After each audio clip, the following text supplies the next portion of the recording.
الراشدين ثم إلى آبائنا وأمهاتنا وأجدادنا وجداتنا وأساتذتنا ومشايخنا ومعلمين ومن حقوق علينا ومن ينتسب إلينا كلهم أجمعين ثم خصوصا إلى شيخنا ومشايخنا ومشايخهم إلى المنتهى خصوصا إلى رؤيا لحجة الإسلام الإمام الغزالي رحمه الله تعالى.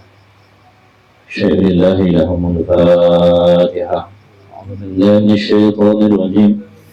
بسم الله الرحمن الرحيم. الحمد لله رب العالمين الرحمن الرحيم مالك يوم الدين إياك نعبد وإياك نستعين اهدنا الصراط المستقيم صراط الذين أنعمت عليهم غير المغضوب عليهم ولا الضالين آمين. أعوذ بالله من الشيطان الرجيم. بسم الله الرحمن الرحيم. الحمد لله رب العالمين والصلاة والسلام على رسول الله وعلى آله.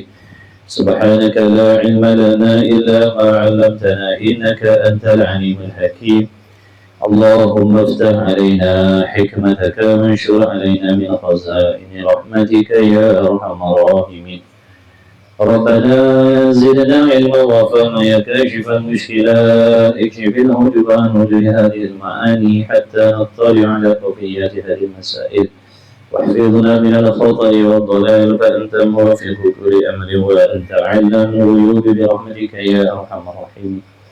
وهب لنا يا وهاب علما وحكمة ولرزق يا رزاق كلنا مسيدا وبالخير يا فتاح فافتح لنا يا الله بالهدى وبالعلم كلنا يا عليم مفضلا. اللهم علمنا ما جهلنا وذكرنا ما نسينا. اللهم اجعل أعمالنا خالصة لوجهك الكريم. وصلى الله على سيدنا محمد وعلى آله وصحبه وبارك وسلم والحمد لله رب العالمين. آمين يا رب العالمين. يا الله حسبنا الله ونعم الوكيل على الله توكلنا. حسبنا الله ونعم الوكيل على الله توكلنا. حسبنا الله ونعم الوكيل على الله توكلنا. Kamu tu itu tak ajak saya.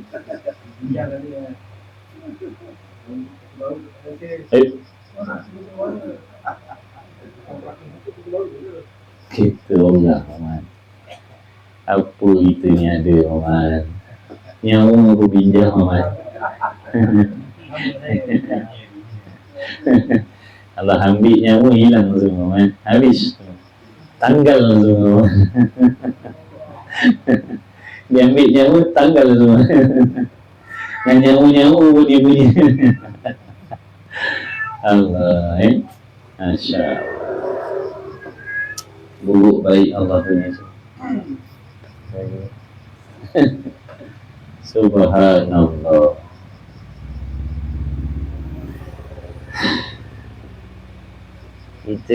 Kita sebagai hamba ni kena terima.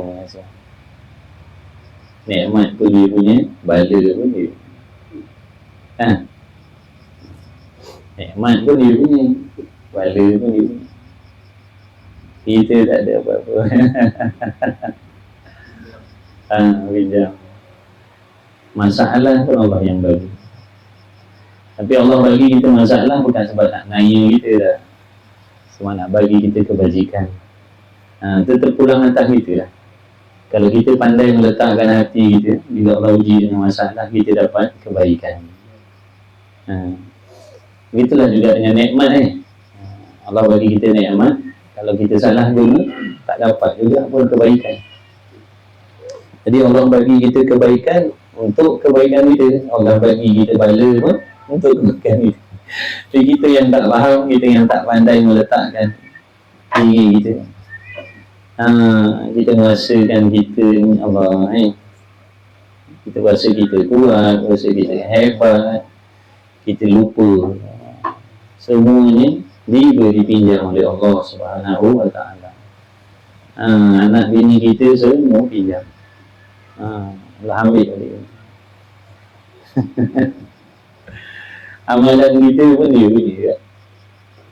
Kita tak mampu nak buat taat, tak mampu nak buat taat zahir maupun batin, melainkan Allah bagi pinjam, Allah bagi taufik. Bila bagi taufik, boleh sembahyang, boleh puasa. Allah bagi taufik, boleh sabar. Jangan kita rasa hebat pula bila kita boleh sabar dengan ujian pun dia punya datang ujian balak kita boleh sabar. Jangan sombong pula dengan sabar kan.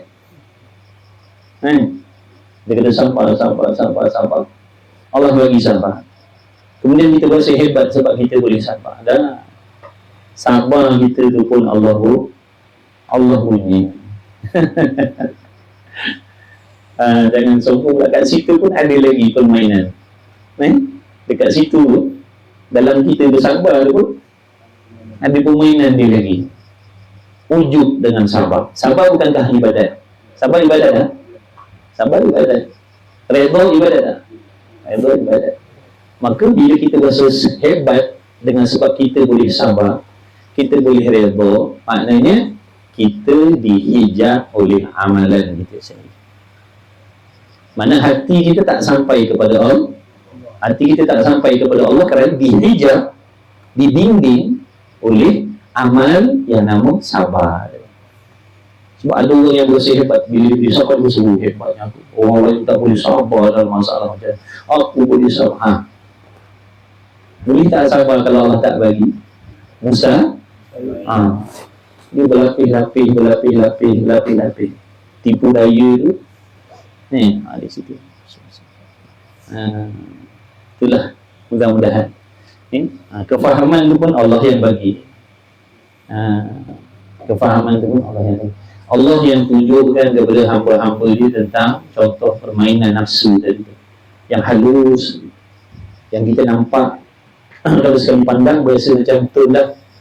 Tapi kalau perhati dengan sehalu-halu perhati, rupanya ada lagi habuan nafsu lagi kat situ.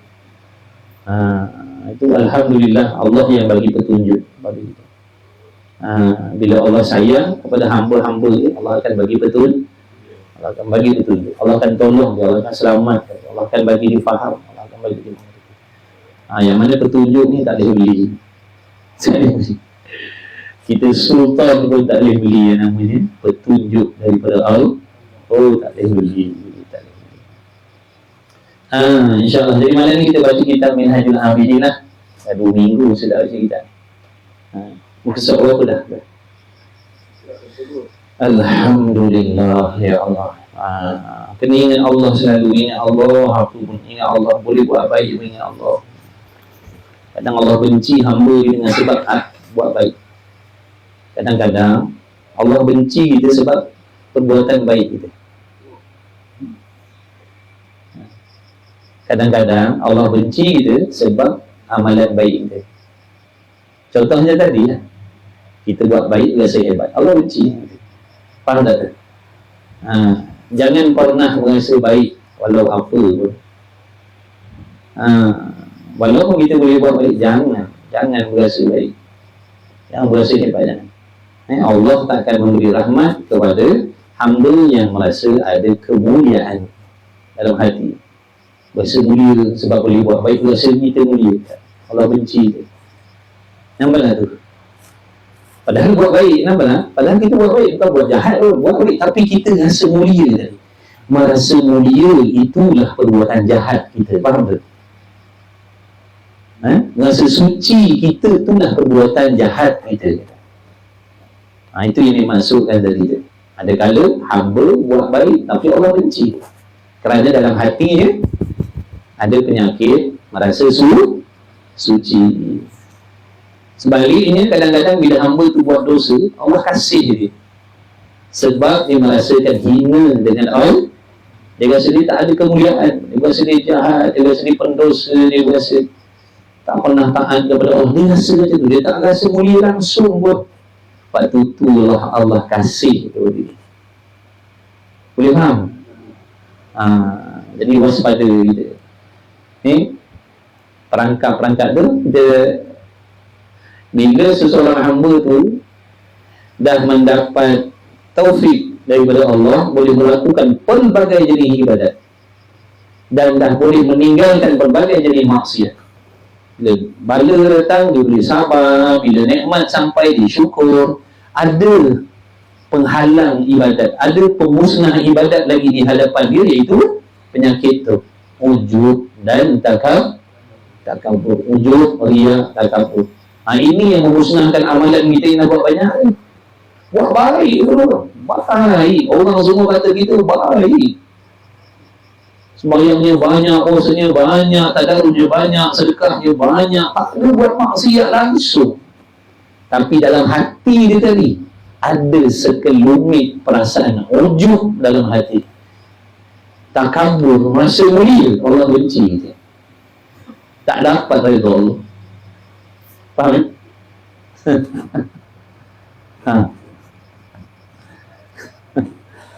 Baik. Muka surat apa dah?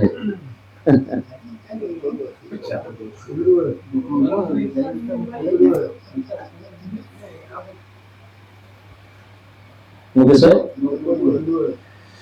22. Allahumma salli ala Sayyidina Muhammad. Tajuk apa ni? Kita tak sama ke? 11 Saya muka surat 11.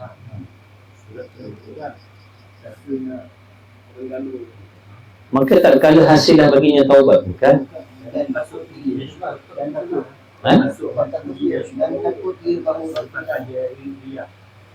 Sekejap. Ni kawan-kawan ada tak yang tanda kan besok apa? Waalaikumsalam warahmatullahi Hafiz. 17. Singan berapa mana sama? 17 dengan berapa mana? 2. Maka berhadap atas dia dan takut ia. Situ. Ini sama dengan apa yang kita cakap tadi tak? Bismillahirrahmanirrahim. Muka surat kitab saya muka surat 16. Kitab baru muka surat 22. Yang tak ada kitab, tak ada muka surat. Tak ada kitab, tak ada muka surat. Yang ada kitab, kitab saya, kitab lama sikit 16, yang baru 22. Macam tu lah. Bismillahirrahmanirrahim. Qala al-muallif rahimahullah ta'ala wa nafa'ana wa iyyakum bi'ulumihi wa bi'ulumi masyayikhina fid daraini amin ya rabbal alamin. Alhamdulillah. 10 malam terakhir ni kita duduk dalam majlis ilmu ni, mudah-mudahan Lailatul Qadar, mudah-mudahan bertepatan dengan malam Lailatul Qadar, kita boleh duduk dalam majlis ilmu. Subhanallah. Dalam bulan Ramadan ni, amalan yang sunat pahala wajib. Yang wajib tak tahu nak cakap. Pahala sunat Allah bagi macam pahala, yang wajib tak tahu je nak cakap. Ini majlis ilmu wajib. Kalian sembahyang sunat tarawih dapat pahala wajib. Kalian buat sembahyang sunat, amalan-amalan sunat dalam bulan Ramadan ni dapat pahala. Kalau kalian bersedekah sunat, macam kalian bersedekah wajib. Zakat contoh. Zakat tu namanya sedekah yang wajib. Tapi bulan Ramadan ni kalian ada sedekah sunat, bagi orang makan dan sebagainya. Sama macam buat amalan wajib. Sedekah bukan kira sedekah sunat tak. Tak ada amalan sunat, tak ada bulan Ramadan. Kita boleh kata je, tak ada amalan sunat dalam Ramadan. Sebab apa? Allah bagi semuanya ganjaran yang wajib tak tahu nak cakap. Lebih berlipat kali ganda lagi Allah bagi. Ini kan pula majlis ilmu, mengaji tasawuf ni wajib. Tak tahulah bagaimana. Mudah-mudahan dengan belas kasih sayang Allah bagi kita kelebihan. Kawan-kawan kita yang sama mengaji pun secara online pun mudah-mudahan tidak terkecuali diberi kelebihan oleh Allah Subhanahu wa taala. Jadi bakat-bakat bantu-bantu share, tap screen dan jadi asbab tersebar luas kuliah kita menjadi ilmu ni, dan lain kawan-kawan kita yang lain, kenalan-kenalan kita dapat manfaat insya-Allah. Mudah-mudahan kawan-kawan kita bertemu majlis-majlis ilmu, asbab kita yang tolong, yang tolong bantu-bantu share-share kan, tap-tap screen. Waalaikumsalam warahmatullahi. Kita ni fakir, kita ni semua fakir. Kita ni fakir kita. Walaupun kita ada rumah mewah, ada duit berjuta, kita fakir ilmu. Nabi SAW pernah bersabda dalam satu hadis yang maknanya Nabi kata Allah memperlihatkan kepada Nabi SAW dalam api neraka itu penghuninya majoriti orang fakir. Majoriti penghuni neraka Allah orang fakir. Lalu sahabat risau, kan sahabat ramai fakir miskin, kan sahabat banyak yang fakir miskin. Jadi sahabat risau dengar. Oh, sahabat jangan cerita bab amal bab akhirat ni. Oh, dia memang takut sangat-sangat. Kalau dengan ibadat dia rasa terpanggil sangat-sangat. Tapi kalau tentang azab takut sangat-sangat. Itu iman sahabat. Jadi sahabat tak puas hati. Sahabat bertanya kepada Nabi SAW yang lebih kurang maksudnya, adakah yang Nabi maksudkan fakir dalam neraka tadi itu orang fakir miskin, fakir harta? Jadi sahabat takut dah. Sebab Nabi kata majoriti ramai dalam neraka ni orang fakir. Nabi, sahabat takut sebab mereka semua fakir, tak ada harta. Lalu Nabi kata fakir ilmu. Fakir ilmu, bukan fakir harta. Jadi tenang sahabat. Sebab kalau ada fakir harta, banyaklah orang fakir miskin yang duduk dalam neraka Allah. Jadi bukan fakir harta, fakir ilmu. Jadi jangan kita jadi orang yang fakir. Mana cari ilmu sebanyak mungkin. Dan niatnya nak beramal, bukan nak bermegah-megah dengan ilmu. Makin banyak ilmu, kalau kita belajar, manfaatnya kita yang dapat. Allah akan jadikan asbab ilmu itulah yang akan menjadi penasihat dalam diri kita apabila kita melalui sesuatu. Kita akan dapat meletakkan diri kita pada tempat yang Allah suruh. Sebab ilmu tadi kan, ilmu. Sebab tu ilmu ni tak boleh nak nilai, tak boleh nak letakkan nilai berapa tak boleh letak. Tak boleh letak gadaikan langit bumi pun tak boleh nak beli nikmat ilmu yang diberi oleh Allah. Ya Allah. Contoh nak dunia ni, saya gadaikan dunia ni untuk nak beli ilmu, tak boleh. Tak boleh beli. Mulianya ilmu ya Allah. Mudah-mudahan kita semuanya Allah bagi ilmu yang bermanfaat. Amin. Itulah juga anak bini kita semua, kawan-kawan kita semua Allah bagi ilmu. Tak apalah yang kaya-kaya lah, yang mewah-mewah lah, tapi harap Allah bagi ilmu. Yang kaya pun ada ilmu manfaat, yang sederhana pun ada ilmu manfaat, yang fakir miskin pun Allah bagi ilmu yang bermanfaat. Mulianya seseorang itu sisi Allah bukan dengan sebab miskin dia, bukan sebab sederhana dia, bukan dengan sebab kaya dia. Mulianya di sisi Allah dengan sebab ilmu yang ada dalam diri dan diamalkan. Mudah-mudahan Allah belas kasih ke atas diri kita, pilih kita semua menjadi penuntut ilmu.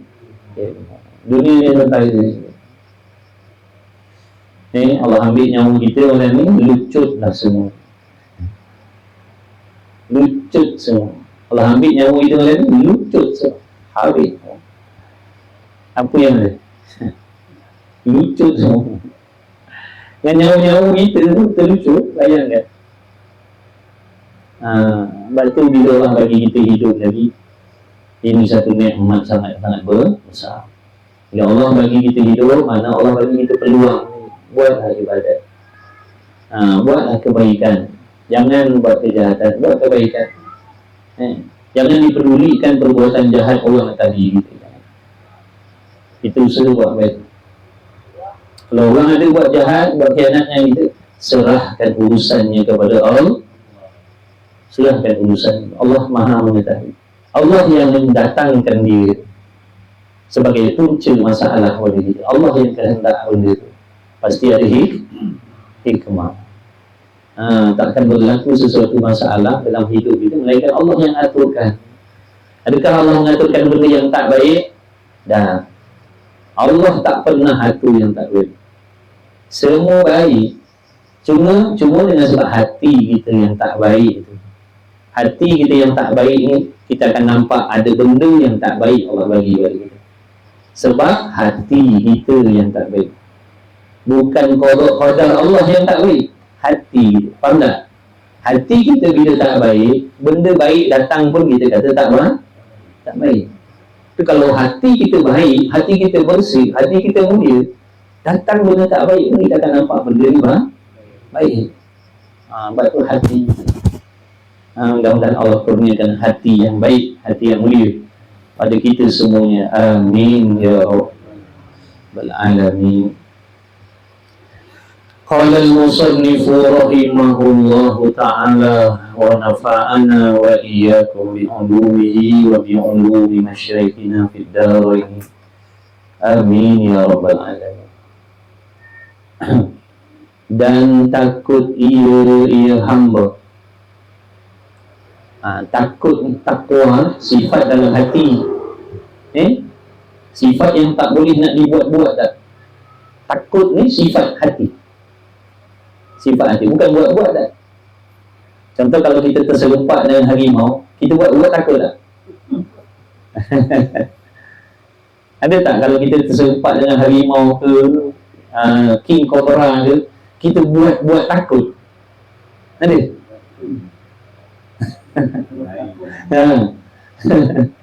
Daripada takut tu tadi, contohnya kita cerita takut dengan makhluk lah. Cuma bezanya takut dengan makhluk menyebabkan kita lari. Apa yang mendorong diri kita lari daripada harimau? Sebab takut tu, yang bukan buat-buat. Takut yang bukan buat-buat. Takut yang memang terbit dalam hati dengan sebab pengertian dan pengenalan terhadap makhluk yang namanya harimau tadi. Dengan sebab pengenalan, kefahaman kita dengan makhluk yang namanya harimau tu menimbulkan rasa takut dalam diri kita. Dan daripada takut itu melonjakkan diri kita supaya lari, tinggalkan. Jangan duduk rapat, lari. Begitulah sifat takwa yang terbit di dalam hati orang yang mengenal Allah. Sifat takut, sifat gerung yang terbit dalam hati hamba dengan sebab pengertian dan pengenalannya terhadap Allah. Maknanya bukan perasaan takut yang buat-buat dah. Takwa ni tak boleh buat-buat. Takwa ni dia terbit daripada ilmu, kefahaman, pengenalan, kefahaman. Itu yang kalau perasaan takut terhadap makhluk tadi memberi kesan supaya hamba lari, meninggalkan harimau. Tapi kalau perasaan takut terhadap Allah akan memberi kesan kepada hamba supaya dekat kepada Allah. Itu beza. Takut dengan makhluk dengan takut kepada Allah berbeza. Takut kepada makhluk kita akan jauhkan diri.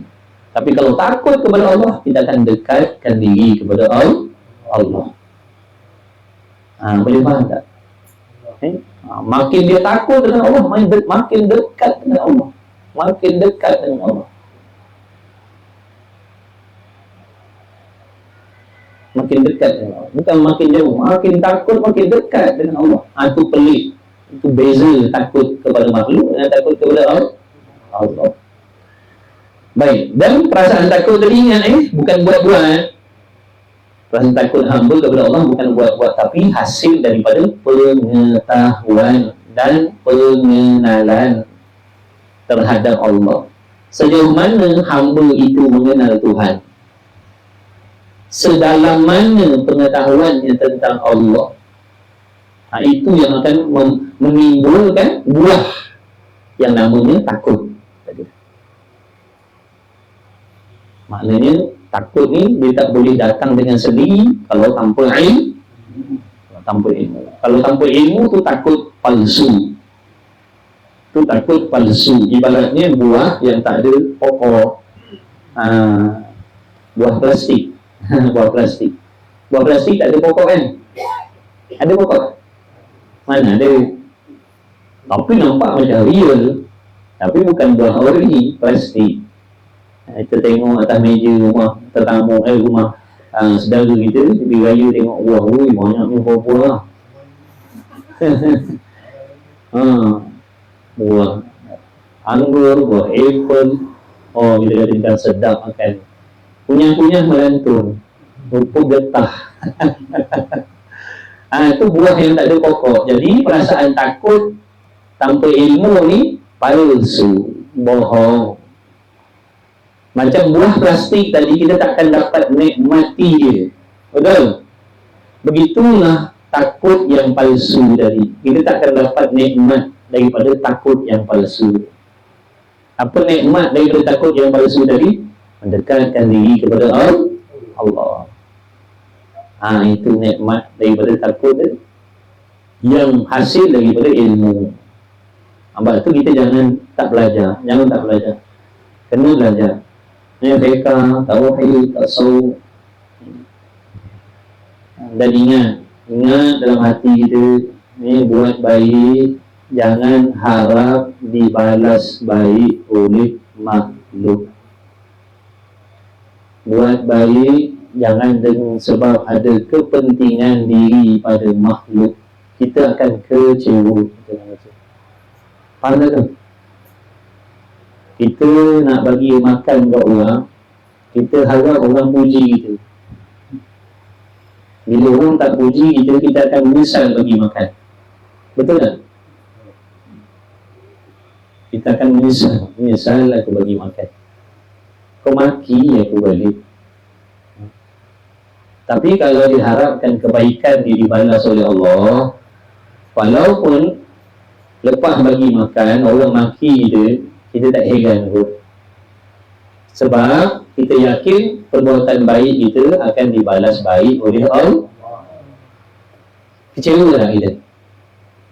Kecewa tak? Tak kecewa. Nak kecewa, kita akan dapat balasan daripada Allah. Kecewa ni sebab tak dapat balasan daripada makhluk yang kita nak. Jadi salah siapa? Salah yang maki kita ke ataupun salah kita? Salah kita. Kita tak ikhlas. Kita tak ikhlas. Salah kita lah, bukan salah orang. Kita nampak salah orang kan? Dia tu jahat lah, dia tu salah lah. Kenapa? Dia maki aku. Aku buat baik, bagi duit, bagi sedekah, bagi makan. Dia maki hangun aku. Jahatnya dia, salahnya dia. Dah, salah kita. Allah suruh ikhlas dalam apa jua amal. Tapi kita mengharapkan balasan Jadi salah siapa? Salah kita. Kita ni suka nak salahkan orang. Kita suka nak salahkan orang, padahal salah kita. Allah suruh ikhlas, kita riak. Kita harapkan balasan dunia, harapkan balasan makhluk. Salah kita. Bukan salah orang, salah kita. Boleh faham?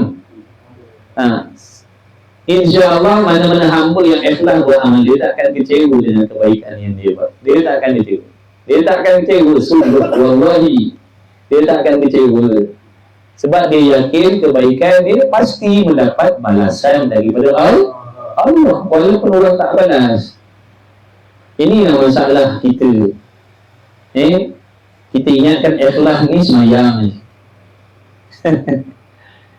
Semayang kerana Allah. Puasa mesti kerana Allah. Qiyamul lail mesti kerana Allah. Tapi kalau dalam bab-bab yang lain, buat baik yang lain, ni tak apa, mengharapkan balasan makhluk tak apa. Padahal semuanya itu ibadat. Buat baik pada makhluk pun ibadat. Tak kisahlah walaupun dengan binatang sekalipun, itu ibadat kita. Bagi kucing makan, bagi anjing makan, rawat binatang sakit, bukankah itu kebaikan? Tapi kalau kita harapkan perbuatan baik kita pada anjing dan dibalas baik oleh anjing, itu kita silap. Faham tak?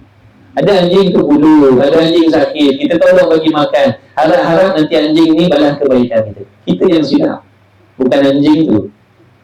Boleh faham? Tapi kalau perbuatan kita terikhlas, menolong binatang dari kerana Allah, moga Allah redha bagi pahala, kita tak akan dapat. Kita akan dapat. Walaupun anjing dari tak pandai nak balas kebaikan kita. Begitulah manusia. Walaupun manusia itu tak pandai nak balas kebaikan kita, pasti kita akan dapat kebaikannya daripada Allah. Macam tu. Benda tu kena ada sentiasa dalam diri kita. Baru kita bahagia hidup, insyaAllah. Baru kita akan bahagia. Nampak tak tu? Itu Islam lah tu. Itu Islam yang Allah suruh amalkan. Kita amalkan Islam yang zahir saja. Syariat yang zahir saja kita amalkan. Tutup aurat. Betul? Tapi yang dalam ni kita tak nak pakai. Allah sungguh ikhlas, kita tak mau. Jadi salah lah kita. Salah kita. Baiki. Kita manusia. Memanglah ada silap. Tapi daripada ilmu tu lah Allah bagi petunjuk. Pada situlah kita nampak silap kita. Salah aku rupanya, bukan salah orang. Astagfirullahaladzim. Banyak salah kita. Salah orang. Kita akan kecewa kalau harap orang balas, kita akan kecewa. Mudah-mudahan Allah bagi kita taufik dapat hati yang macam tu. Dan takut ia hamba bahawa adalah ia hamba jika ada daripadanya hamba lalai bagi mensyukurkan dia. Ni cerita ni. Cerita hamba tu yang dah diberi pertolongan oleh Allah dengan mendapatkan sifat khauf dan roja dulu. Jangan lupa dua sifat ni, khauf dan roja. Sifat takut kepada Allah, gerun kepada Allah, yang menjadi sebab hamba itu akan menjauhkan diri daripada maksiat kerana takutkan ancaman azab siksaan daripada Allah, dan roja, harap yang tinggi kepada Allah yang memberi minat kepada dia untuk beribadah. Jadi nampaknya hamba ni dah rajin buat ibadat dan dah makin meninggalkan maksiat sebab dah ada dua benda tadi, khauf dan roja. Baik, itu kurniaan daripada Allah. Kurniaan Allah tu bukan kurniaan kita, bukan buat-buat tu. Itu pemberian Allah, itu sifat khauf raja tu. Jadi bila mana-mana hamba yang Allah kasih, Allah akan bagi, Allah akan kurniakan dia sifat khauf dan raja dalam hati dia, sehingga dia akan seronok buat amal dan dia akan sanggup meninggalkan maksiat. Sebab ada dua sifat yang Allah bagi dalam hati dia. Allah bagi khauf dan raja, takut dan harap kepada Allah. Baik, jadi mana-mana hamba itu tadi, kata Imam Al-Ghazali rahimahullah ta'ala, bila dalam hati dah ada dua sifat ni dengan pertolongan Allah, kurniaan Allah, lalu masih lagi ada rasa takut dalam hati, walaupun dia dah boleh buat amal, dia dah boleh meninggalkan maksiat, tapi masih lagi ada kerisauan, kebimbangan dalam hati. Takut apa? Takut bahawa lalai.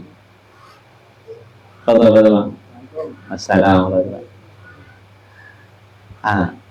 Dari dan takut ia bahawa adalah ia hamba jika ada daripadanya hamba lalai bagi mensyukurkan dia. Bila Allah dah kurniakan kepada hamba tadi sifat khauf, sifat raja, dia takut, dia lupa kepada Allah yang memberi, yang menganugerahkan sifat khauf dan raja tadi. Dia lupa. Dengan makna, contoh, kalau dia buat amal, dia rasa hebat diri. Bila dia meninggalkan maksiat, dia merasakan hebat diri. Boleh faham? Contoh hari ini kita boleh berpuasa, kita rasa hebat aku. Hari ini dalam hati kita ada keinginan nafsu nak buat maksiat, tapi tak buat maksiat, kita rasa hebat kita. Faham tak tu? Tu lalai lah. Mana kita lalai lah tu. Kita memandang ketaatan kita ni daripada kita, bukan daripada Allah. Ni yang hamba risau ya Allah.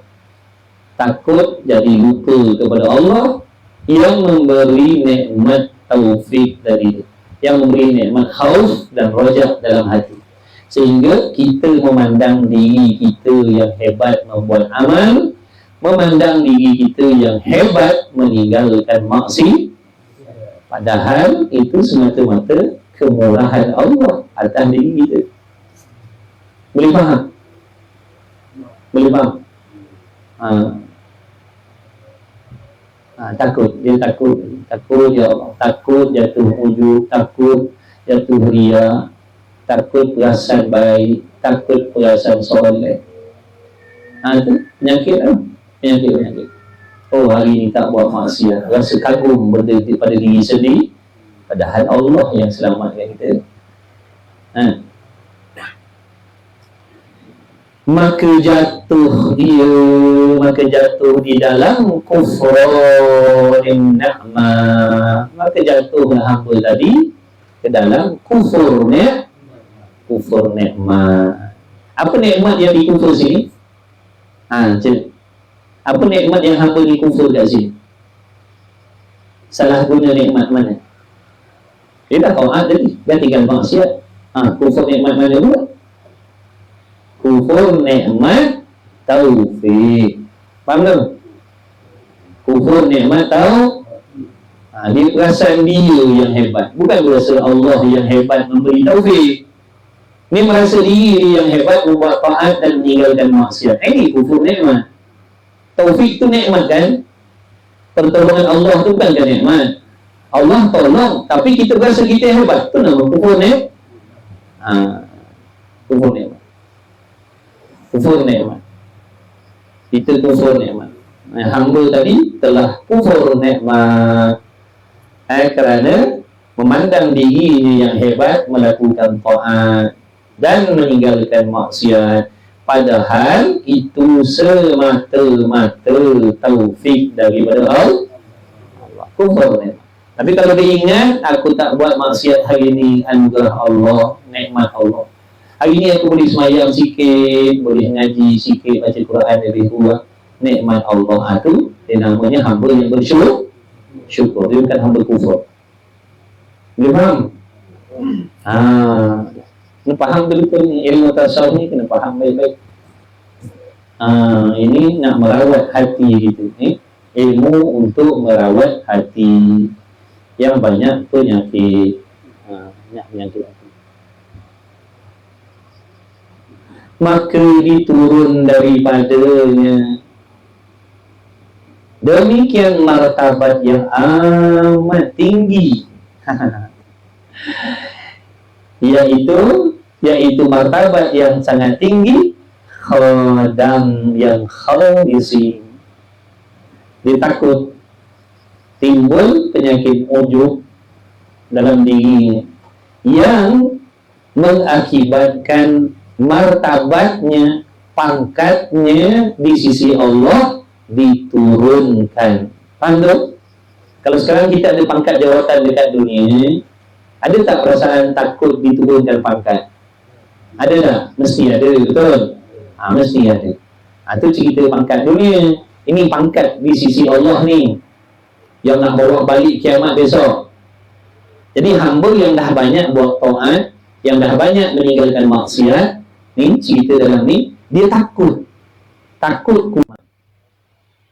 kufur nikmat yang mana kalau berasa dengan taat dia, berasa sombong, berasa hebat, berasa kagum, berasa ujub dengan kebaikan dia, zahir batin tu, dia merasa diri dia memandang hebat dia takut nanti akan diturunkan martabatnya di sisi Allah. Kita tak takut. Sebab tu kita selalu ujub. Sebab tu kita selalu berasa hebat. Sebab kita tak takut martabat kita diturunkan oleh Patut kita seronok nak ujuk, berasa hebat, berasa angkuh, berasa baik, berasa gini. Sebab kita tak takut pangkat kita diturunkan oleh Allah. Sebab kita tak takut kerugian akhirat besok. Tapi kalau pangkat dunia, kita takut. Kita akan jaga betul-betul. Bila dah ada pangkat macam ni, kita akan jaga. Jangan buat benda-benda macam ni. Kalau buat macam ni, nanti ada tindakan tata tertib, akan dijatuhkan pangkat. Oh, kita jaga dia. Sebab takut turun martabat dunia. Tapi kita tak takut diturunkan martabat di sisi Allah. Sebab tak nampak martabat. Apa yang kalian dapat selama puasa? Nampak? Tak nampak? Sebab tu kita tak heran kalau Allah turunkan. Sebab mata hati kita tak nampak martabat dia. Macam mana nak cerita? Hati kita tak nampak yang nama martabat akhirat tu, kita tak nampak. Sebab tu kita tak heran. Ada ke tak ada, kita berasa macam tak ada apa-apa ni. Allah nak hapuskan pahala, hapuslah. Macam ni juga kubur. Kita kan berasa macam tu. Allah nak ambil semua pahala kita, ambil lah. Selama ni kita tak ada rasa apa-apa. Sebab hati kita buta. Mata hati kita buta, yang celipnya mata zahir ni celip. Mata zahir ni tengok dunia, mata hati ni tengok akhir. Tapi kalau mata hati hamba tu bersih, dia akan nampak yang namanya akhir. Oh, takut kalau Allah turunkan pangkat, takut kalau Allah benci, takut kalau Allah tak redha, takut kalau Allah tak sayang, takut kalau Allah tak bagi taufik. Dia takut sebab dia mata hati. Sebab kita nak kena banyak bersihkan hati. Selaput-selaput hati, selaput dosa itulah yang menutup mata hati kita daripada memandang akhir. Sama macam mata ni, perbandingan dia, orang buat apa laser lah, benda buang selaput tu, apa mata ni, apa nama tu, keterik apa benda, keterik ambil buang macam tu. Sebab apa tu? Supaya mata ni jadi cerah. Tapi kita tak peduli pun mata hati kita ni, yang berselaput dengan dosa-dosa besar yang kita buat, maksiat yang kita buat. Sebab tu ceritalah pasal ibadat, ceritalah pasal akhirat, ceritalah pasal pangkat. Apa benda ni? Di sisi Allah pangkat tinggi, sisi Allah. Apa benda ni? Tak tahu orang, tak faham lah. Yang sampai ada yang sanggup tak nak mengambil kesenangan atas dunia ni sebab nak pangkat tinggi sisi Allah. Apa benda ni? Tak faham lah. Tak nampak cerita. Tapi kalau cerita orang tu, dia berusaha pagi, petang, siang, malam, belajar ilmu dunia, niaga, begini-begini, supaya pangkat dia besok dapat pangkat tinggi sisi dalam syarikat dia. Oh, ni kita faham. Oh, betul lah tu.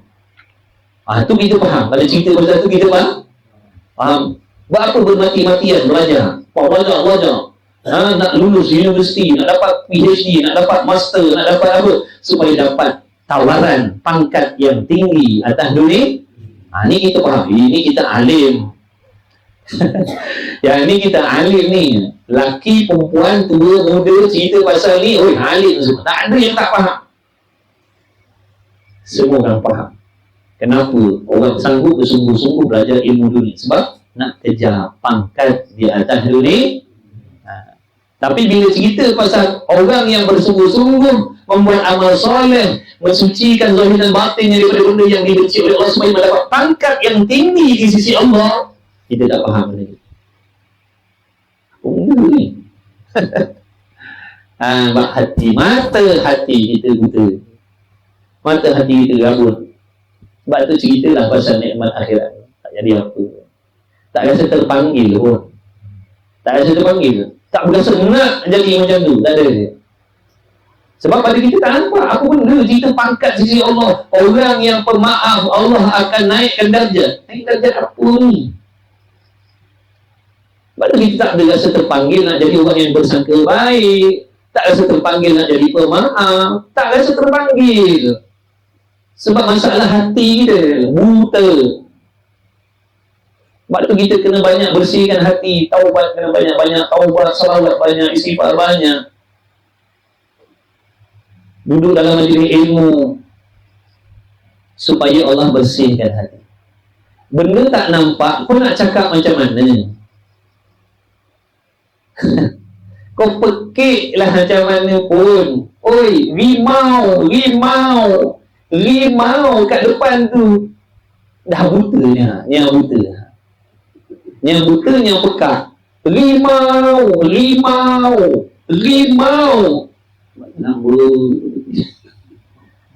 Nampak? Itu bandingan dia. Bila ni buta, hati kita ni ada mata dan ada telinga. Bila mata hati kita buta, telinga hati kita pekak, sebutlah pasal apa pun akhirat. Macam tadi, kau ceritalah macam mana. Bahaya. Jadi sombong ni bahaya. Ujub tu bahaya. Sangka jahat tu bahaya. Dengki, dendam tu bahaya. Lama ada. Macam tak ada apa-apa. Wal'iyadzabillah. Bala tu itu celaka. Kalau mata hati kita buta, telinga hati kita pekak, itu celaka yang sedang menimpa diri kita. Na'udzubillah. Kita tak akan dapat pelajaran, kita tak akan dapat pengajaran, kita tak akan dapat pendidikan daripada Quran, hadis, nasihat ulama. Betul. Habis. Nak pergi apa? Buta. Pekak. Nak cakap apa? Sebab tu orang cakap pasal Quran, ke pasal hadis, ke pasal neraka, ke pasal syurga. Buta. Oi, syurga kat depan tu. Pekak. Bahaya kat depan tu tengok. Tak nampak. Macam tu hati dia. Ni, hati kita semua ni bukan hati orang lain. Hati kita ni. Tu masalah dia. Celaka. Na'udzubillah. Besar celaka yang kita akan dapat. Ya, besar celaka yang kita akan dapat. Walaupun kita mewah megah atas dunia ni, walaupun kita ada segala jenis pangkat darjat atas dunia, tapi bila mata hati kita buta, telinga hati kita pekak, kita duduk dalam celaka. Kita tak akan dapat manfaat daripada Al-Quran. Kita tak akan dapat manfaat daripada hadis. Kita tak akan dapat manfaat daripada nasihat orang-orang soleh. Tak dapat. Panggillah penceramah mana? Panggillah mufti mana? Rasul punya perkataan pun kita tak heran. Apatah lagi orang yang bawah daripada Rasul. Hadis Nabi pun kita tak heran. Nabi kata jangan berdengki, jangan bersangka jahat. Itu perkataan Nabi. Pun kita tak jadi apa-apa. Ini kan perkataan orang lain. Nampaklah? Kalau dah perkataan Nabi pun tak ada kesan pada hati kita, takkan perkataan yang lebih rendah daripada Nabi memberi kesan pula. Itu masalah. Itu masalah hati kita. Jangan biarkan hati kita yang macam ni. Jangan biarkan. Kelak kita akan dapat celaka yang tak sudah-sudah nanti di hari kiamat. Ini. Jadi hamba ni tadi takut kufur nikmat. Takut kufur nikmat, terlupa pertolongan Allah, sehingga dia kagum, aku orang bagus, aku tak buat maksiat sebab hebat aku, sebab ilmu aku tak buat maksiat hari ini sebab baik aku. Habis dosanya lagi besar daripada buat maksiat. Itu maksiat lagi besar. Kata ulama, zaman kita jahiliah dulu, buat dosa macam-macam, mengumpat, berdengki, berzina, tunggang agak, berjudi. Sekarang kita dah berubah, dah mengaji, dah semayang, dah tutup aurat, tapi ada perasaan macam tu dalam hati. Dosanya lagi besar daripada zaman jahiliah kita duduk bergumam dengan dosa zina dulu. Faham tu baik-baik. Dosa yang kita buat sekarang ni lebih besar daripada dosa yang kita buat waktu zaman jahiliah dulu. Dedah aurat, minum arak, berjudi, berzina, merompak dan macam-macam lagi. Sekarang kita dah tinggalkan benda tu. Sekarang kita dah buat baik, tapi dalam hati kita merasa hebat diri kita. Faham tak? Dosa kita ni lagi besar daripada dosa kita yang dulu. Faham baik-baik? Kucing pun faham. Miau, miau, dia cakap. Dia pun faham. Kita kalau tak faham, teruk daripada kucing lagi lah kita. Nampak? Miau. Ingat dia tak faham. Jadi jangan kita ingat. Jangan kita ingat benda ni benda main-main ni. Akhirat bukan benda main-main. Ibadat bukan cerita main-main. Sebab itulah sahabat-sahabat sekalian yang dikasihi Allah, bertuah kita, Allah pilih duduk dalam majlis ilmu, dapat kita tahu benda-benda je. Tengok diri kita mana. Repair. Dah nampak salah kita tadi, repair. Mohon pertolongan. Ya Allah bagi taufik, aku nak baiki diri.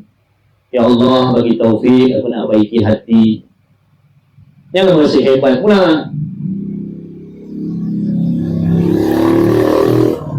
Jangan merasa hebat pula. Jangan kita merasa kita boleh baiki hati kita tanpa pertolongan Allah pula. Minta, ya Allah, aku lemah, aku dhaif, aku tak ada kuasa, ya Allah, tolong. Biar aku nak jadi orang baik, aku nak hati yang baik. Sebelum aku mati, ya Allah, aku nak hati yang baik. Ya Allah, tolonglah. Solat ni, malam-malam tarawih ni, malam-malam las ni, minta pada Allah banyak-banyak. Ya Allah, bagi taufik. Aku nak jadi orang baik, supaya kau redha, kau terima tu sebagai hamba kau, ya Allah. Minta sungguh-sungguh. Kurniakanlah aku hati seperti mana hati yang kau bagi. Hati-hati pada Nabi, Rasul, orang soleh, orang taqwa.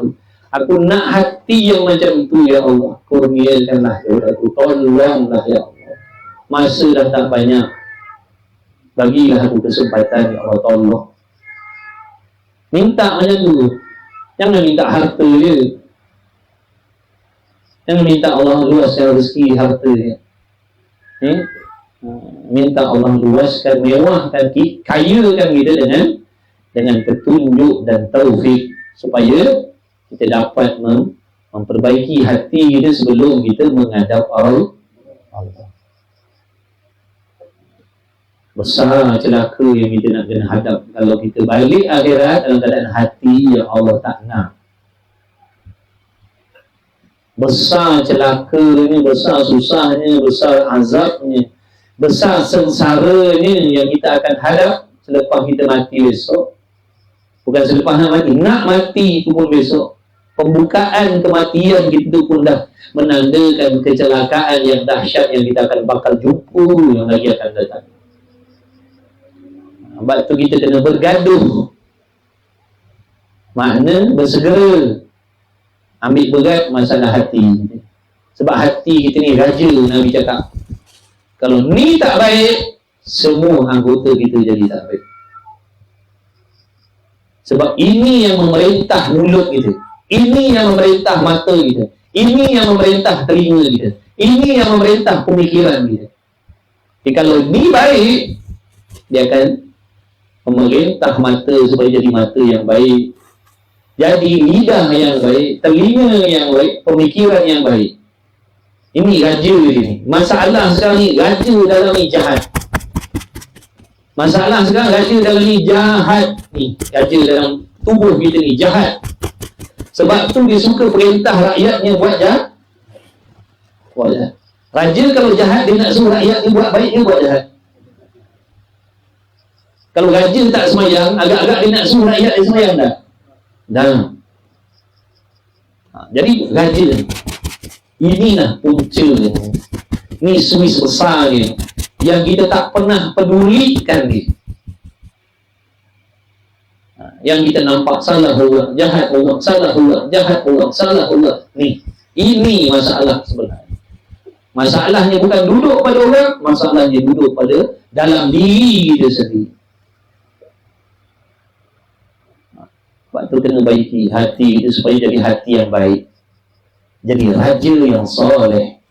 Supaya hati kita ni jadi raja yang soleh, raja yang bertakwa, supaya dia memerintah rakyat di tangan, mata, telinga, lidah ni menjadi rakyat yang takut kepada Allah. Boleh faham tak cerita? Nabi buat perumpamaan macam tu, takkan kita tak faham? Ni raja, ini lah, ni yang jahat ni, ni yang jahat ni, ini yang jahat ni. Ini yang jahat, bukan orang. Ini jahat, ini jahat. Ini yang salah, bukan orang. Ini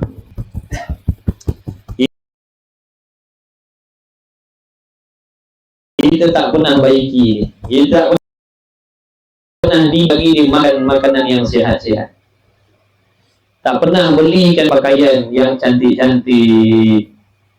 Kita hanya hiaskan tubuh kita je dengan pakaian cantik-cantik, baju raya 5-6 pasang, berpakaian. Itulah pakaian buruk, itulah pakaian kotor, itulah pakaian najis yang kita pakaikan pada hati kita. Ujub, dengki, dendam, riak, hubbud dunia, sangka buruk, dengki, dendam. Itulah pakaian hati kita. Kita tak pernah tukar pun dengan pakaian yang baru. Betul tidak? Kita tak pernah bohong, kita tak pernah pun bagi pakaian yang baik pada hati kita ni. Sedangkan hati kita ni dia ada hak juga. Bukan zahir kita saja nak pakaian baru, setiap kali raya nak pakaian baru. Ni pakaian dia ni terbiarkan berpuluh tahun tak pernah berganti. Pakaian dia apa? Dengki. Pakaian dia apa? Dendam. Pakaian dia apa? Sangka jahat. Pakaian dia apa? Riak. Pakaian dia apa? Hubbud dunia. Pakaian dia apa? Bersangka-sangka. Ini pakaian. Puluh tahun tak pernah ganti. Tapi kalau pakaian zahir ni, Masya Allah, bukan main kita ambil berat lagi. Takut lambat beli pakaian, takut nanti habis pakaian, takut nanti pakaian tak lawa, takut nanti pakaian ketinggalan zaman. Itu yang kita gaduhkan, hebohkan, kadang sampai jadi bergaduh. Betul? Ni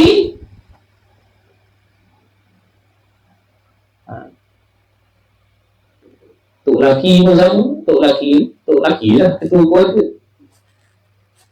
Pasal pakaian zahir kan bergaduh. Kita tak pernah pun nasihatkan anak bini kita supaya memiliki hati yang baik. Berapa ramai kita yang ambil berat pasal hati isteri dan anak-anak kita. Ini tanggungjawab kita. Allah tanya kita.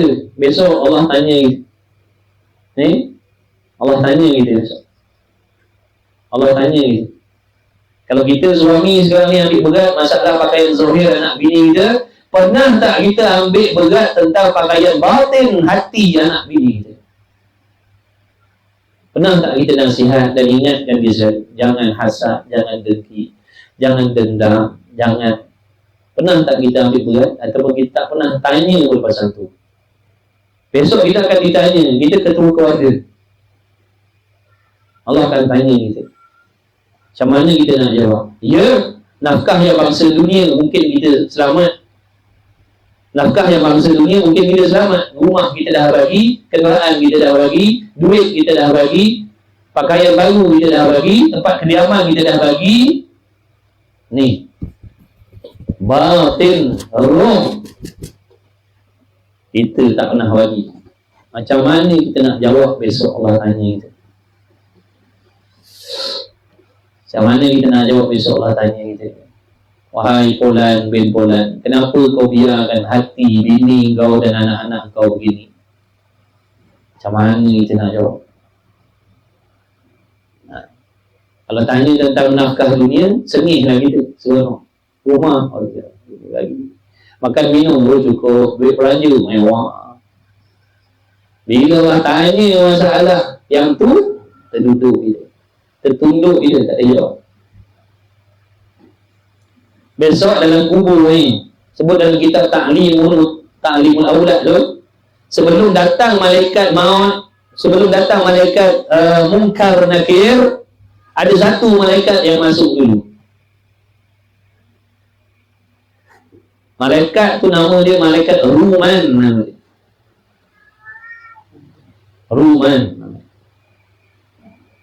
Sebut dalam kitab Ta'limul Aulad. Kita dah baca kitab tu itu? Dah. Awal yang kita baca. Dia akan tanya apa? Tugas dia suruh mayat tulis segala kebaikan dan tulis segala kemaksiatan yang kita bawa dalam kubur. Itu tugas dia.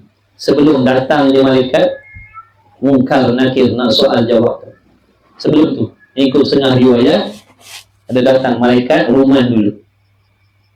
Dia akan suruh tulis. Lalu mayat tadi kata, dengan apa aku nak tulis malaikat? Aku nak tulis dengan apa? Jari kau.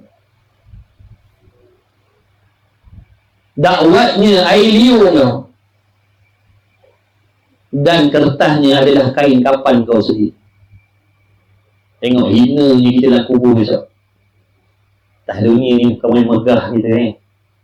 Pen ratus-ratus, tiap ribu-ribu pen tu. Ni, tulis guna. Semua dalam kitab tu. Tengok dalam kitab. Tak ada.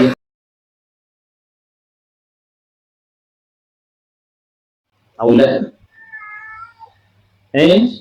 Lalu si mayat tadi pun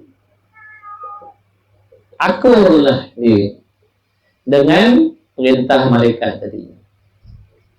Lalu mayat tadi didudukkan, roh gitu, diduduk. Lalu mayat tadi pun menulislah segala kebaikan dia. Kalau ada. Kalau kebaikan yang kita buat tu betul, ikut syarat, rukun, ikhlas, adalah. Mana amal kita yang tak sah, itu masuk dalam maksiat besok. Faham baik-baik? Amalan baik yang kita buat, contoh macam sekarang mengaji, mengajar tapi niat jahat, itu masuk dalam amal jahat besok. Faham tak? Itu tak masuk dalam amal kebajikan. Dia nak tulis amal yang baik, makna betul, ikut syarat, rukun, ikhlasnya betul, akidahnya betul. Itu masuk dalam amal soleh. Itu yang nak ditulis. Kalau ada. Kalau kita tak pernah mengaji, nak tulis apa? Kita tak pernah mengaji, tak pernah tahu halal haram, tak pernah tahu selok-belok tentang ibadat, akidah entah ke mana, sifat marhumah, mahmudah kita pun tak tahu, buat ibadat main belasah, apa nak tulis besok? Nak tulis ni amal yang sah. Amal yang dibuat dengan betul. Rukunnya betul, syaratnya betul, akidahnya betul, ikhlasnya betul. Yang Allah terima. Itu maksud amal soleh. Ni saya tak peduli, saya semayang main belasah je, saya tak syarat rukun pun. Tak pun saya tak tahu, mandi wajib pun saya tak tahu. Saya main belasah je. Agak-agak amalan yang saya buat Allah terima. Dah apa nak tulis besok? Nak tulis apa? Yang nak tulis ni yang Allah terima, faham tak? Yang Allah tak terima, dia masuk dalam yang kalah. Yang kedua tu, sekarang kau tulis segala maksiat kau ulang. Itu masuk yang dalam situ. Itu masuk situ. Ini tak masuk kat sini. Yang nak sini, malaikat suruh tulis segala amal kebajikan kau. Maksud, amal yang soleh, amal yang dibuat dengan cara yang betul. Ikut syarat rukun. Katakanlah ada, katakanlah ada, dia pun tulislah. Allah bagi tahu kepada dia mengingat segala kebaikan daripada dia akhir balik. Dia akan ingat semua. Dia akan tulis. Macam mana itu wallahu a'lam. Itu serahlah kepada kekuasaan Allah. Dia pun tulis lah. Boleh. Seronok lah. Baik. Oh, ada aman. Okey. Sekarang dah habis dah kebaikan. Habis dah segala kebaikan kau dah tulis. Sekarang giliran kau tulis segala kejahatan dan kemaksiatan yang kau buat.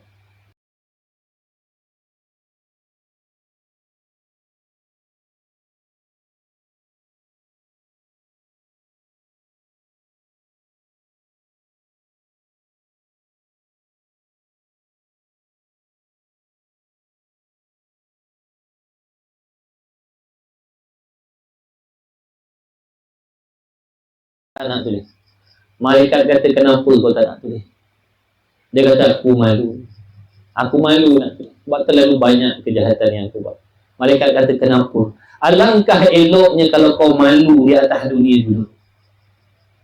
Alangkah bagusnya kalau perasaan malu kau sekarang ni macam ni atas dunia dulu. Alangkah baik. Kalau kau malu atas dunia dulu nak melanggar perintah Allah, sekarang dah tak ada faedah kau nak malu dengan Allah. Lalu mayat tadi dipukul oleh malaikat tadi tu. Lepas tu baru dia tulis. Kena berasah dulu, baru dia tulis segala kejahatan. Maksud kejahatan ni, dengar baik-baik. Maksud kejahatan ni tadi maksiat, makna benda haram yang kita buat. Tu satu. Yang kita tak taubat. Dosa-dosa yang tak diampunkan oleh Allah ni. Yang kedua, amal yang kita buat tapi tak sah. Sembahyang yang tak sah, puasa yang tak sah, zakat yang tak sah, ini semua masuk dalam maksiat. Masuk dalam maksiat. Dengar baik-baik. Dengar baik-baik. Kuliah kita, mengaji kita, mengajar kita, sembahyang kita, tadarus kita, qiyamul lail kita, tarawih kita, haji umrah kita, yang kita buat tak ikut syarat rukun sehingga Allah tak terima benda ni, dia jadi maksiat. Masuk dalam tu. Sembahyang yang riak, sembahyang yang ujub, mengaji mengajar yang ujub riak, sedekah yang ujub riak, buat baik nakkan balasan baik daripada makhluk. Tulis semua. Tulis semua. Waktu tu kemudian dilipat kali ganda, dilipatkan kain kapan tadi tu, dan digantungkan pada leher. Ini roh, ini cerita alam roh, tuan-tuan. Kalau kita pergi gali kubur tu tak nampak macam tu lah. Dah tinggal tulang selaka pun, tulang pun dah tak ada. Ini alam roh. Wajib kita percaya perkara gaib. Betul? Kita beriman. Maknanya orang yang yakin dan percaya tentang perkara gaib. Masuk dalam perkara gaib itu perkara-perkara yang lagi akan datang yang dah dikhabarkan oleh Nabi SAW. Kalau itu perkara gaib, kita percaya benda tu. Cuma tak dizahirkan dengan mata kepala kita. Tapi wajib iman hati kita yakin benda tu berlaku. Lepas tu besok baru datang malaikat muka nakir tanya pula, siapa Tuhan kau, siapa Nabi kau, siapa saudara kau. Itu lain pula tu. Bukan mudah. Tu yang kita akan lalui. Orang yang dah mati, mereka sedang bertemu dengan benda sekarang di alam barzakh. Ini bulan Ramadan berehat lah. Tapi itulah benda yang kita akan alami besok. Saya dan kalian semua akan tempuhi. Kalau amalan kita cermat, kita lah yang untung. Amalan kita betul, amalan yang kita buat ikut ilmu. Amalan yang kita buat cukup syarat rukun zahir batinnya, akidahnya betul, ikhlasnya betul. Jauhkan diri dari pantang larang yang merosakkan amal. Maka besok waktu tulis tu, seronok lah tulis. Sekarang tulis pula kejahatan. Tak ada kejahatan nak tulis. Tak ada kejahatan. Sebab atas dunia dia pandai, dia bijak, dia takut kepada Allah. Tak adalah kejahatan nak tulis. Seronok lah dia. Tapi yang celaka tadi, suruh tulis amal, tak ada satu pada amal yang nak tulis. Bukan boleh main suka-suka kita tulis dah. Itu bergantung dengan amalan kita. Jangan sekarang kita terfikir, besok kelentong lah. Tulislah sendiri. Ni malaikat kan ada rokib atid kan? Kan dah siap tulis semua. Kita nak kelentong. Tak boleh. Kita akan tulis apa yang kita buat. Tak payah nak kelentong atas dunia suka berdengki. Kita nak tulis sangka baik. Dah pergi mampus lah kita. Pergi mampus lah kita. Tak boleh nak bohong dah. Sini boleh kita bohong. Kata maaf dalam hati ada dendam lagi. Sini boleh bohong. Lepas mati tak boleh. Sini kita boleh tipu orang dengan senyum kita. Muka je senyum, hati dendam. Orang kita sini kita boleh tipu. Sana tak lepas. Tadi kita yang sebelum terjun dekat situ, beringatlah banyak-banyak. Beringatlah kita masing-masing. Kita sedang tunggu giliran. Malam ni kita mati, besok kita jumpa benda ni. Malam ni kita mati, malam ni orang akan uruskan kita. Orang tak simpan kita sampai raya. Pergi mati lah kita ni. Nak buat apa simpan bangkai nak raya, orang nak datang buat busuk rumah je. Betul? Sungguh. Sesayang apa pun keluarga pada kita, mati malam ni, besok tanam. Dia tak ada kata, Tok Imam, laki aku mati, bini aku mati, anak-anak aku mati, tapi nak minta uruskan lepas raya pertama lah besok. Pergi mampus lah. Kau dah mati, kau buat hal kau. Ahli keluarga kita sendiri yang sayang kita konon-konon, dia yang akan telefon. Tanam besok, kalau boleh pagi. Tengok. Itu balasan orang hidup pada kita bila kita dah mati besok. Betul tak? Sebaik apa pun, memang isteri kita memang baik. Kita kata isteri kita memang solehah. Suami kita memang soleh. Tapi bila kita mati, macam mana? Dia terpaksa buat benda tu. Betul? Dia tak ada kata, besok, saya ni suami yang baik. Kalau awak mati besok, saya akan simpan dulu 40 hari. Saya nak tatap wajah awak dulu, puas-puas. Besok baru tanam. Dah, pergi mampuslah kita. Sungguh ke tidak? Cuba kita tengok dalam kampung ni, ada yang macam tu. Ada yang simpan mayat suami dia, simpan mayat bini dia, simpan mayat anak dia. Dah, kau dah mati, kau buat cerita kau dah mati. Mam, besok bila nak uruskan selepas Zuhur, pagi boleh tak, Mam? Pagi tanam. Orang pun tanam. Malam ni orang datang, dia uruskan kita, ngaji lebih kurang, yang mengumpat kat belakang. Yang mengaji 2 orang je. Yang mengumpat kat belakang, cerita pasal dunia, cerita pasal niaga, cerita pasal projek, cerita pasal gaya. Ni nak gaya? Cerita pasal sembelih, apa macam-macam. Kau dah mati, pergi mampus kan kau. Ini nasib kita besok. Ingatlah, kita akan jumpa benda ni. Jangan kita ingat bila kita mati besok, semua yang datang tu semua bacakan Quran untuk kita. Dah. Anak kita pun belum tentu lagi. Anak kita pun belum tentu. Silap-silap yang mengajikan kita, Syekh Sudais. Silap-silap yang mengajikan kita, Syekh Sudais. Tak ada pun Sa'adul Ghamidi. Dia bukanya MP3 yang playlist tu, letak atas kepala kita. Silap letak atas dahi kita. Padahal bulu kita. Saya dah jumpa tuan-tuan, saya dah jumpa. Saya dah jumpa. Itulah balasan anak pada kita. Bapak dia mati. Saya sudah yang tolong mengaji. Dia orang duduk sembang kat bawah. Ini balasan, nampak tak tu? Sebab tu nak buat baik pada anak bini, fikir sikit. Memang sungguh sayang, tapi jangan sampai lupa amalan kita sendiri. Sebab anak bini kita, suami kita belum tentu boleh tolong kita waktu kita nak mati besok. Belum pasti. Kita yang nak tolong diri kita sendiri. Kita yang nak kena buat persiapan mati kita sendiri. Jangan harap orang. Bila orang soleh, dia soleha, dia orang mulia sisi Allah. Walaupun bangkai kita dibiarkan busuk dekat rumah kita, tak ada orang yang peduli, tetap mati kita mulia. Tetap mati kita mulia. Walaupun mayat kita tak diuruskan, walaupun mayat kita tak dipedulikan oleh seorang pun, contohlah begitu, tetap mati kita husnul khatimah. Cuma nampak busuk jasad sahaja. Sungguh kan? Sebab itu nak buat baik pada anak bini, jangan lupa amalan kita sendiri. Berpada-pada maksud. Sebab anak bini kita belum tentu boleh buat baik pada kita. Kat dunia ni boleh cakap, sebab lidah ni suka berbau. Lidah kita suka bau. Lidah kita suka bau. Pernah jumpa ke? Dia pernah jumpa. Bapak dia tu, mak dia mati. Masa tu laptop, handphone ni tak ada lagi. Handphone ni tak ada. Handphone canggih ni tak ada. Laptop masa tu. Guna laptop letak kat sebelah mayat.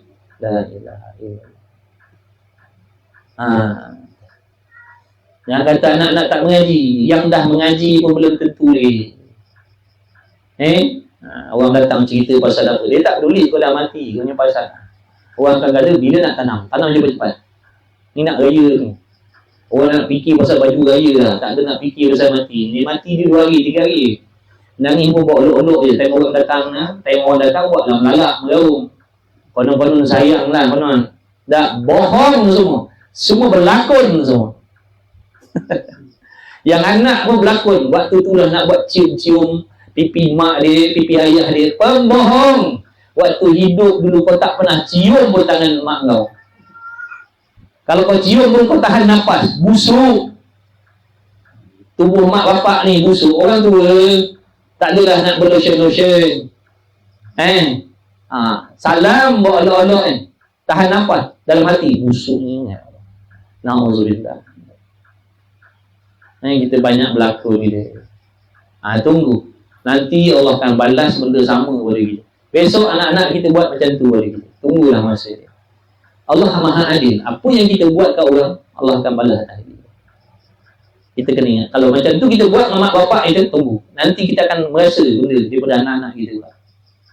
Ni. Ingat.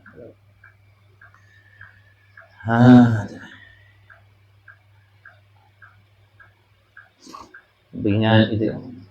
Nah, kita bukan orang baik, tapi setidak-tidaknya ada usaha nak hati yang baik tadi. Sebab inilah bekalan kita. Inilah bekal kita nak bawa balik. Besok takut bila malaikat suruh tulis, tak ada benda nak tulis. Nak tulis apa? Allah tak terima. Cara buatnya salah. Dulu ulama pesan, mari belajar, mari mengaji, supaya kita tahu cara nak buat ibadat yang Allah suruh. Kita apa penting belajar? Supaya kita tahu pantang larang.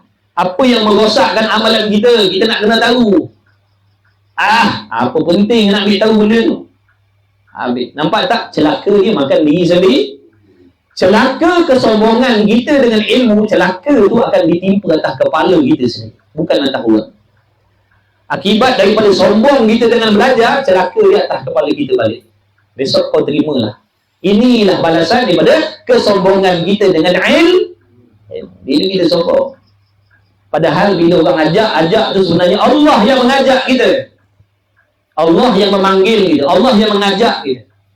Asbabnya mulut-mulut kawan-kawan kita.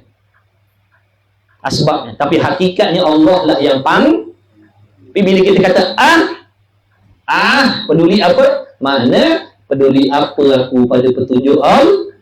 Jaga baik-baik. Jaga baik-baik. Kau tak payahlah nak ajak-ajak aku belajar.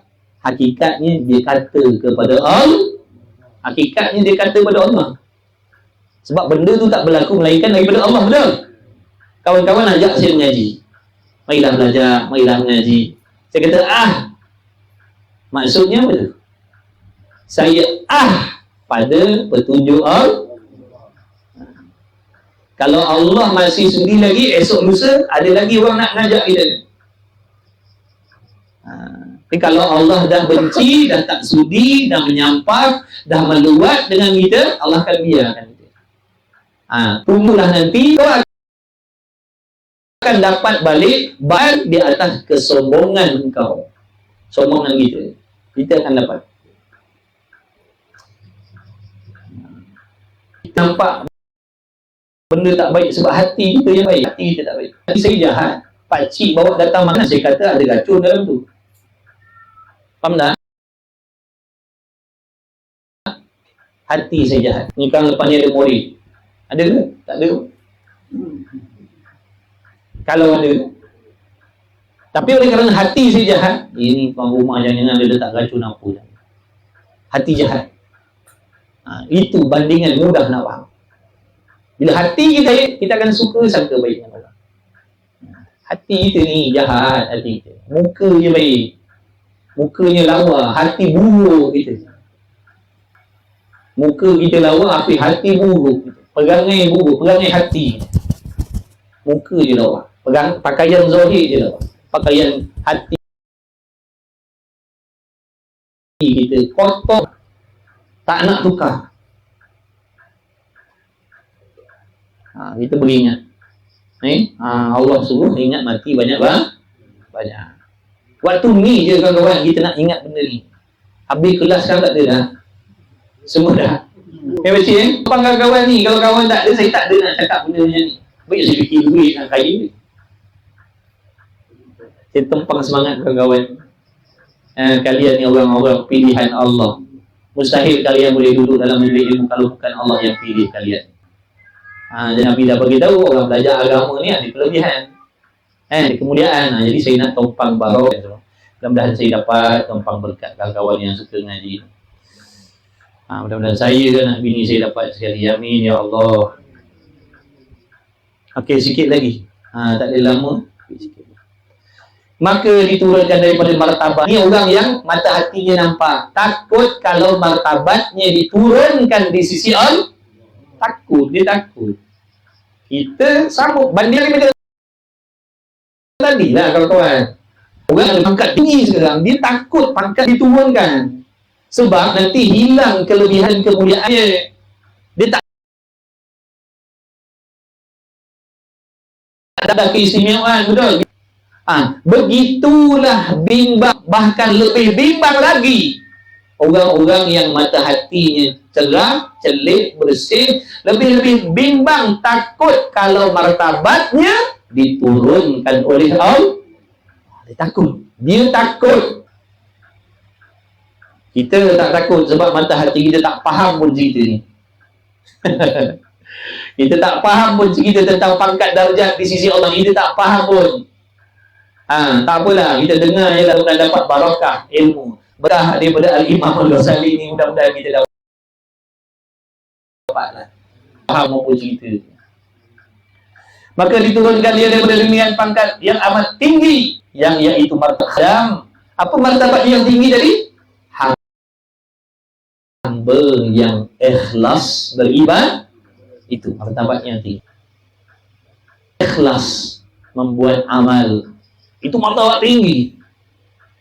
Martabat paling tinggi jadi dia takut kalau dalam hatinya ada penyakit tadi dia, ujub riak tadi, jatuh martabat. Daripada ada pangkat kemuliaan yang tinggi sisi Allah, iaitu hamba yang khalisin, hamba yang ikhlas.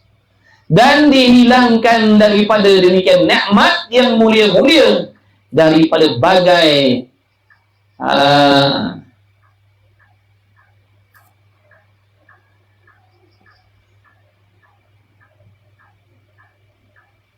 daripada bagai akhafillah ta'ala. Al-taf tu. Bahasa Rumi banyak nak baca. Makna takut hilangnya lemah lembut Allah ke atas diri dia.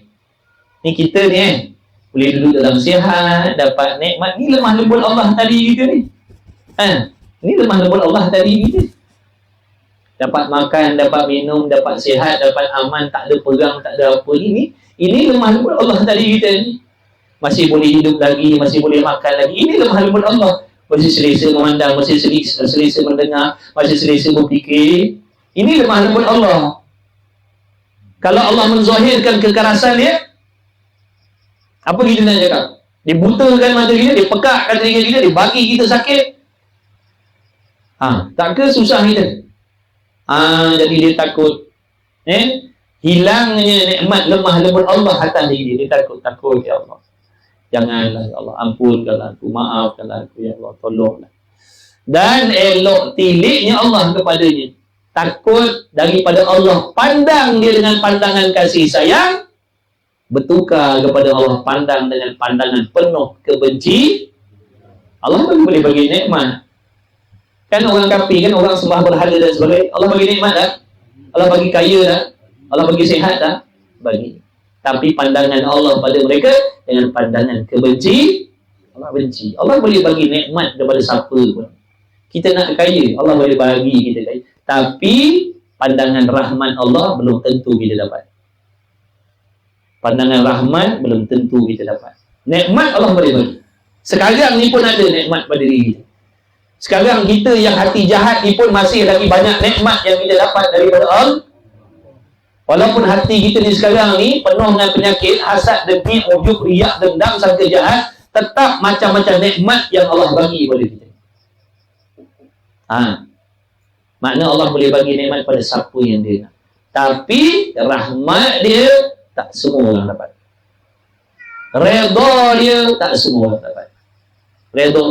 Redha dan rahmat Allah ni hanya untuk hamba-Nya yang memiliki hati yang sangat-sangat bersih sisi Allah. Ni je.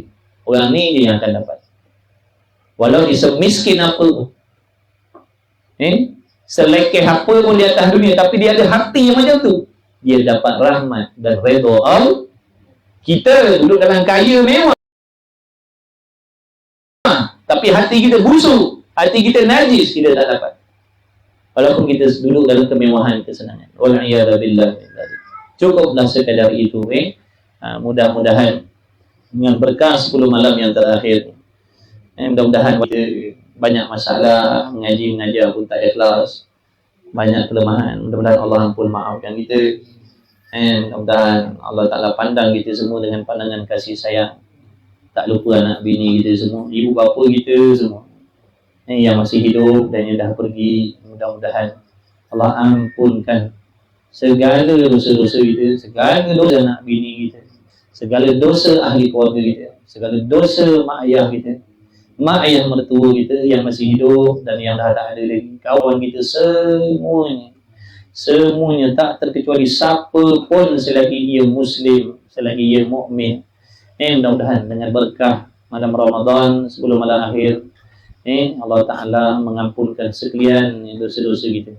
Allah pilih kita semua, Allah tolong kita semua, Allah bantu kita semua. Allah kurniakan hati yang baik seperti mana yang Allah nak. Seperti mana hati-hati yang Allah kurniakan kepada para nabi, para rasul, awliya illahi salihin. Mudah-mudahan hati yang macam tu juga Allah hadiahkan kepada kita semua, Allah bagikan kepada kita semua, supaya apa yang kita kecapi atas dunia ni dapat kita ambil manfaat selepas daripada kita mati besok, insya-Allah. Amin ya Rabb, amin ya Rabbal alamin. Mudah-mudahan yang keras hati dilembutkan oleh Allah, yang kotor hati dibersihkan oleh Allah. Mudah-mudahan hati yang penuh dendam, mudah-mudahan Allah gantikan dengan hati yang pemaaf. Mudah-mudahan hati yang suka bersangka-sangka jahat, Allah tukarkan dengan hati yang suka bersangka baik. Kalau hati kita selama ini suka bersangka jahat pada orang, mudah-mudahan Allah tukarkan supaya kita jadi hamba yang suka bersangka jahat pada diri sendiri dan suka bersangka baik pada orang lain. Mudah-mudahan nikmat maknanya maksiat-maksiat yang nampak pada zahir mata kita, yang ada pada diri orang lain, mudah-mudahan Allah tutupkan mata hati kita.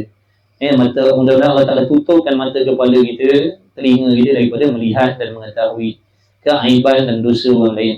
Mudah-mudahan Allah tunjukkan kebaikan orang lain pada diri kita. Kerana hati kita ni bukan hati yang baik, hati kita bukan yang baik. Hati kita ni hati yang jahat. Walaupun orang buat baik, kita tetap nak mengatakan orang buat tak baik pada kita. Itu hati kita, na'udzubillah min zalik. Hinanya kita, kotornya kita, jijiknya kita. Walaupun zahirnya nampak cantik, nampak lawa, nampak handsome, nampak lawa, tapi hatinya sebenarnya huduh. Hati kita huduh, sehuduh-huduh. Jahat, sejahat-jahatnya, kotor, sekotor-kotornya, busuk, sebusuk-busuk. Itulah diri kita, itulah hati kita. Mudah-mudahan dengan berkah malam Ramadan ni, ya Allah, mudah-mudahan Allah ampunkan kita semua. Allah ampunkan kita semua. Dengan kasih sayang Allah, mudah-mudahan Allah ampunkan. Mudah-mudahan dengan berkah majlis ilmu ni Allah ampunkan. Dengan berkah Nabi kita Muhammad SAW, Allah ampunkan segala dosa-dosa kita yang dulu, yang kemudian, yang nyata, yang tersembunyi dan yang lagi akan datang. Dengan asbab bulan Ramadan ni, mudah-mudahan dengan asbab kemuliaan doa mak ayah kita, doa tutup guru, kawan soleh, mudah-mudahan Allah selamatkan kita semuanya, tak ada yang terkecuali. Mudah-mudahan Allah selamatkan semuanya, selamatkan ahli keturunan kita semuanya. Mudah-mudahan anak-anak bini yang ada, yang Allah rezekikan itu tidak menjadi fitnah pada diri kita. Mudah-mudahan harta kekayaan yang Allah bagi kepada kita tidak menjadi fitnah pada diri kita. Mudah-mudahan insya-Allah, mudah-mudahan Allah berikan kepada kita umur yang berkah, rezeki yang berkah, kesihatan yang berkah, anak isteri yang berkah, dan kawan-kawan yang berkah. Mudah-mudahan Allah bagi kita hati yang sabar dalam segala hal. Jadikan hati kita yang sabar dan redha dan bersangka baik kepada Allah, sentiasa bersangka baik kepada Allah. Mudah-mudahan Allah keluarkan, Allah bukakan jalan-jalan penyelesaian terhadap segala jenis masalah yang Allah sendiri aturkan untuk kehidupan kita. Mudah-mudahan segala masalah dan bala itu bertukar menjadi nikmat, menjadi asbab kita mendapat pahala dan kebajikan di sisi Allah. Mudah-mudahan segala nikmat yang Allah bagi ni jalan kepada kita ni jadi asbab kita mendapat kemuliaan di sisi Allah, dengan makna Allah menjadikan kita hamba yang bersyukur dengan segala kebaikan Allah pada diri kita, pada anak bini kita, mudah-mudahan semuanya. Amin ya rabbal alamin. Insya-Allah mudah-mudahan Allah panjangkan umur sekalian ni. Allah panjangkan umur kalian semuanya, kita semua, supaya dapat kita usaha lagi nak baiki diri kita. Kalau Allah ambil nyawa kita sekarang, malang lah kita. Kalau Allah ambil nyawa kita sekarang, satu hari ini, 2 hari ini, kalau Allah ambil nyawa kita, celaka lah kita. Sebab kita belum jadi hamba yang baik lagi. Hati kita masih banyak dosa lagi. Sifat-sifat mahmudah tak ada lagi pun dalam hati kita. Penuh dengan perasaan kita. Na'udzubillah min zalik. Mudah-mudahan Allah ampunkan. Dengan berkat Nabi kita Muhammad sallallahu alaihi wasallam, dengan berkat 10 malam terakhir Ramadan, ya Allah kabulkan ya Allah. Bismillahirrahmanirrahim. Alhamdulillahirabbil alamin wassalatu wassalamu ala Rasulillah wa ala alihi. Allahumma rabbana anfa'na bima 'allamtana, rabbana 'allimna alladhi yanfa'una, rabbana faqih ahlana wa qurbat lana fi dinina ma'al putri wa thawdaka radha ya muhawwil al-ahwal, hawwil ahwalana ya Allah ila ahsanil hal. Allahumma ya muhawwil al-ahwal, hawwil ahwalana ila ahsanil hal. Allahumma ya muqallibal qulub, tsabbit qulubana ala dinika wa nutqika bi rahmatika ya rahman. Allahumma ja'alna fi hadhihi al-lailati al-sharifati al-mubarakati min as-suhada'i al-maqbulin bi rahmatika ya arhamar rahimin. Wa sallallahu ala sayyidina Muhammad wa ala alihi wa sahbihi wa baraka wa sallam. Alhamdulillahi rabbil alamin. Taqabbalallahu minni wa minkum, minna wa minkum, taqabbal ya karim. Alhamdulillah.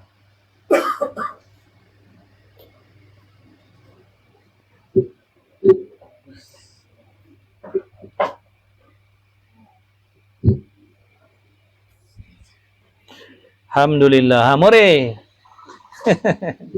Ada more tak? Tak ada more, kita minum air mineral je. Ada Baik. Tafadhal yang ada hal, yang ada program lagi, sila. Sila bismillah. Tafadhal. Terima kasih kawan-kawan semua sama-sama. Terima kasih semua. Barakallahu fiikum. Doakan saya, doakan ahli keluarga saya, doakan anak isteri saya.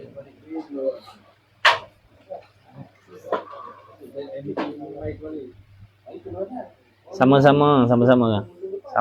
Terima kasih semua. Selamat berehat. Selamat berehat semua, insya-Allah.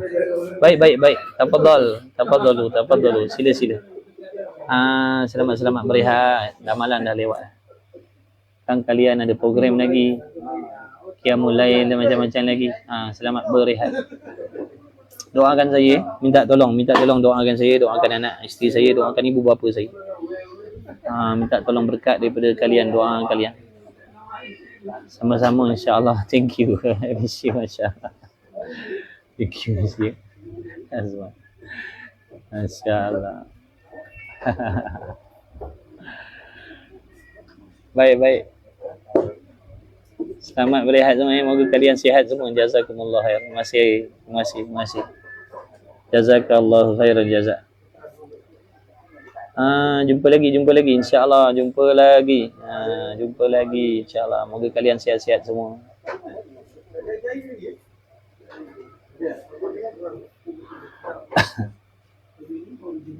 Jumpa lagi insya-Allah. Terima kasih semua. Saya minta izin undur diri kat ni. Saya pun minta izin undur diri. Nanti jumpa lagi insya-Allah. Barakallahu fiikum. Assalamualaikum warahmatullahi wabarakatuh. Selamat semua selamat beribadat. Mudah-mudahan Allah bagi taufik kita semua boleh bersihkan sikit malam-malam kita ni. Jumpa lagi semua. Assalamualaikum warahmatullahi wabarakatuh. Jumpa lagi. Okey, jumpa.